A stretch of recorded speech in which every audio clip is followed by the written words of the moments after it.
Mm. Man. Woo! What's up, everybody? Welcome to Chronicles of a Chef. My name's Scott Hamilton, and today we're doing a beer brat stew. It's the perfect fall stew, especially here in Utah, where fall is a very short season.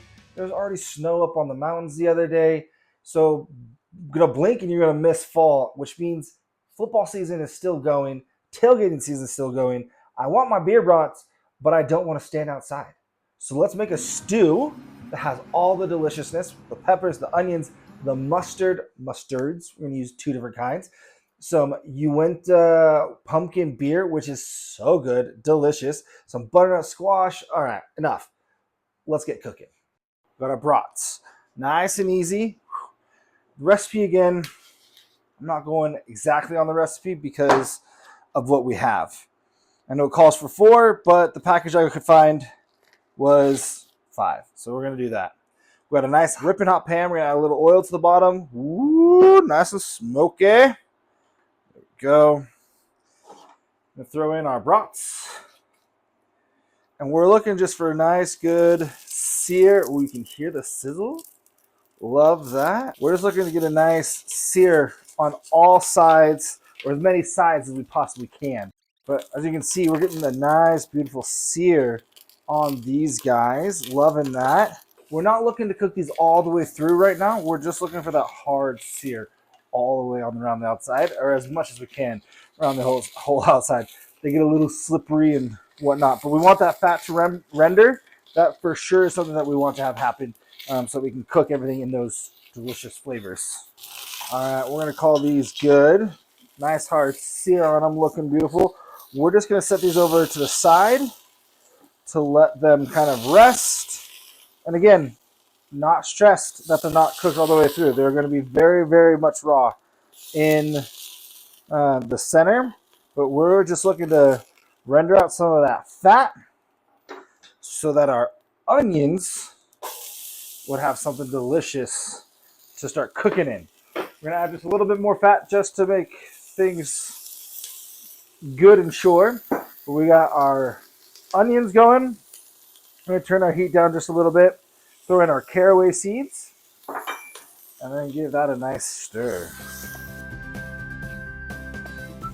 Little pepper, and of course, the salts as we go, all right? That way we can be building those flavors up. All right, we're starting to get a nice little browning. We're also starting to get a little translucent. I am liking that. Next, we're gonna throw in our butternut squash. We want to give these a chance to kind of caramelize and do their thing. And also, these are gonna take a long time to cook. So we want to just give them that opportunity.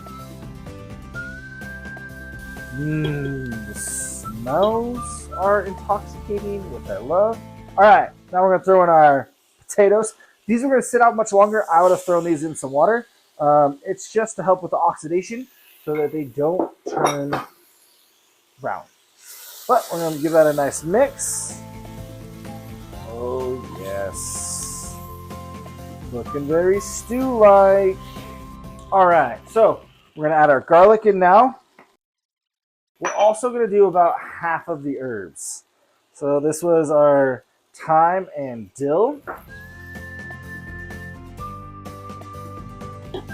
So we're going to give this a splash of our stock. And that's just to kind of release the yummy fond, as they call it. But the deliciousness that's on the bottom of the pan. We'll let that kind of release. All right, while those flavors all meld, we are going to give our sausage its cut. Now, like I said, very much raw in the middle.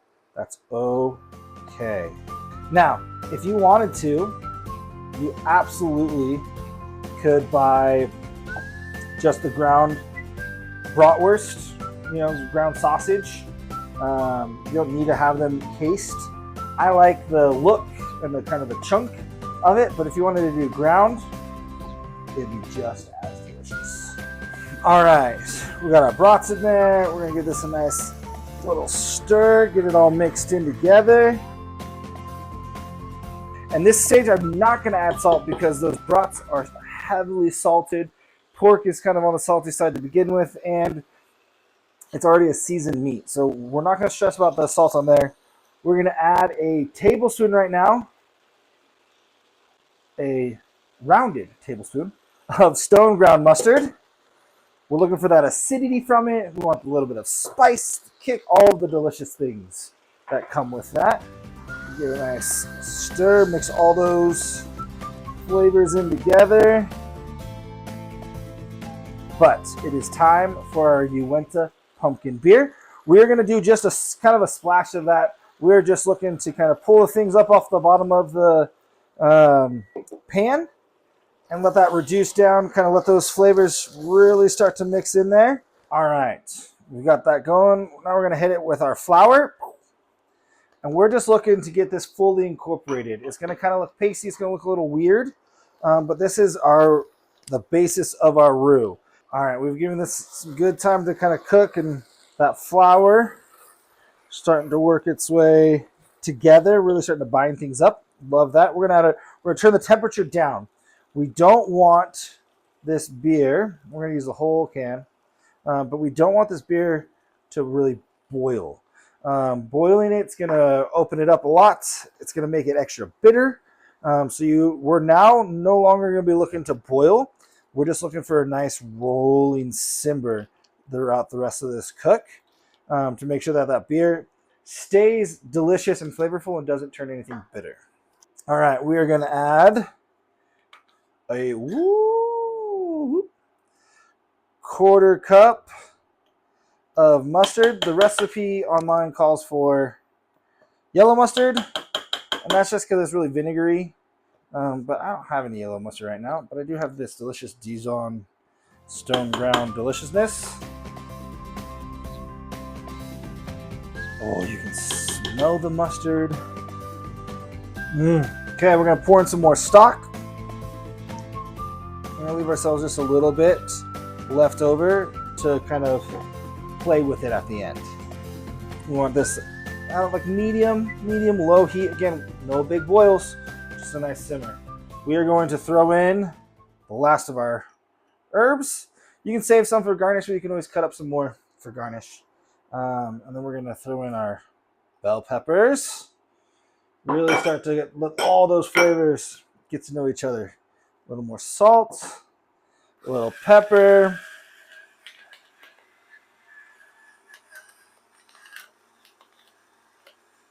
There we go. Give this a nice mix. We're going to bring this to a simmer, and then we're just going to let it cook for about 15-20 minutes. All right. We have let our stew simmer. We've seasoned it. I like the consistency. It's very, to me, stew-like, so I didn't add any more of our stock, but it was there just in case it reduces down too far or anything like that. But oh, man, this smells so good. I think, we want to get this going. Let's eat, you know what I'm saying? All right, first things first. We've got our stew. Oh, yeah. All right, let's give this a try. Before we add any of our toppings or anything like that, let's give this a little try-sies. See how it is. We want to make sure we get a little bit of everything in there.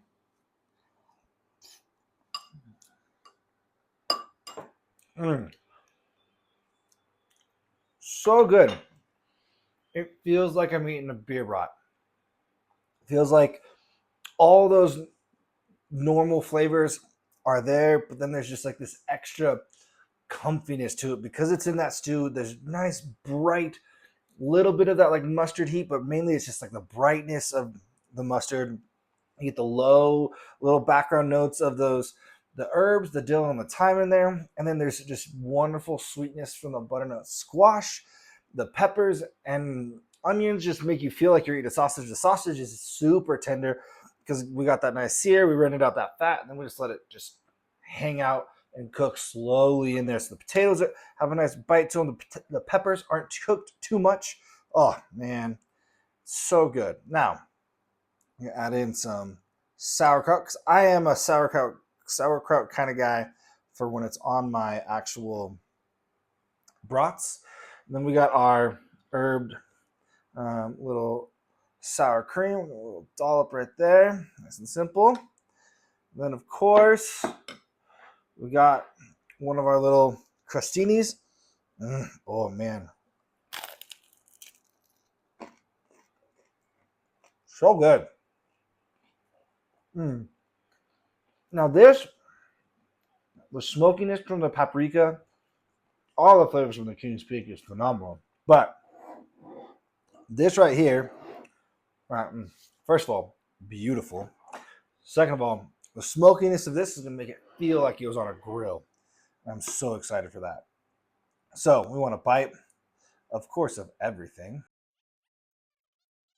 That is a bite for the books right there. So good. I feel like I am eating one of the best beer brats I've ever had. The pumpkin beer, very subtle.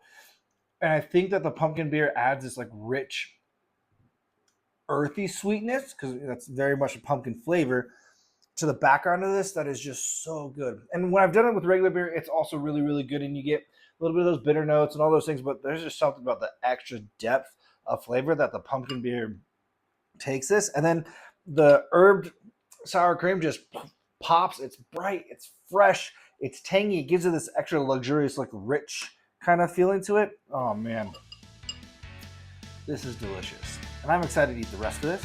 And I hope that you go out and give this a try. Thanks for watching. This has been a blast. I hope that you guys make these at home. Again, all these recipes on my website, chroniclesofachef.com.